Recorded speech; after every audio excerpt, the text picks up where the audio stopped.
নবম দশম শ্রেণীর শিক্ষার্থীদের জন্য আজকে বীজগণিত রাশির 3.2 এর 8 নং প্রশ্নের সমাধান করব। তো এটা হচ্ছে 54 পেজের।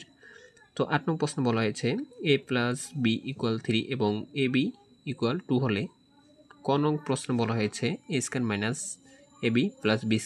আজকে আমরা তোমাদেরকে ক নং প্রশ্নের সমাধান দেখাবো। তো এর মান নির্ণয় কত বলা হয়েছে, তো আমরা এখানে মান নির্ণয়টা করি কিভাবে, তো আমরা দেওয়া আছে দিয়ে লিখি a + b = 3 ab = 2।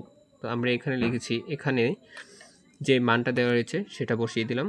তো আমরা এখানে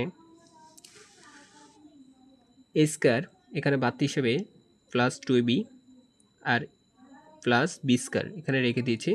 তো যেটা আমরা বাড়তি হিসেবে এনেছি সেটা আবার মাইনাস করে দেব। তো -2ab করে দিলাম এবং আমাদের যেটা রয়েছে সেটাই রেখে দিয়েছি -ab।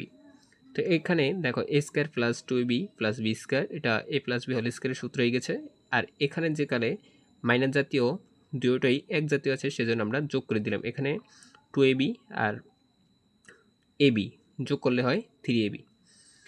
তো এখানে আমরা মান বসিয়ে দিলাম। a + b এর মান হচ্ছে 3 আর 3টা 3 রেখে দিয়েছি, ab এর মান ab 2। তো 2টা বসানোর পর আমরা এখানে যে a + b এর উপরে পাওয়ারটা রয়েছে, তো আমরা এখানে 3টাকে দুইবার গুণ করলে হবে 9 আর 3 সাথে 2 গুণ করলে হবে 6, মাইনাসের মাইনাস। এখন 9 থেকে যদি 6 চলে যায় তাহলে থাকবে 3। এটাই অ্যান্সার। তো খ নং প্রশ্ন আমি তোমাদেরকে পরবর্তী ভিডিওতে দিয়ে দেবো। ততক্ষণ সকলে ভালো থাকবে।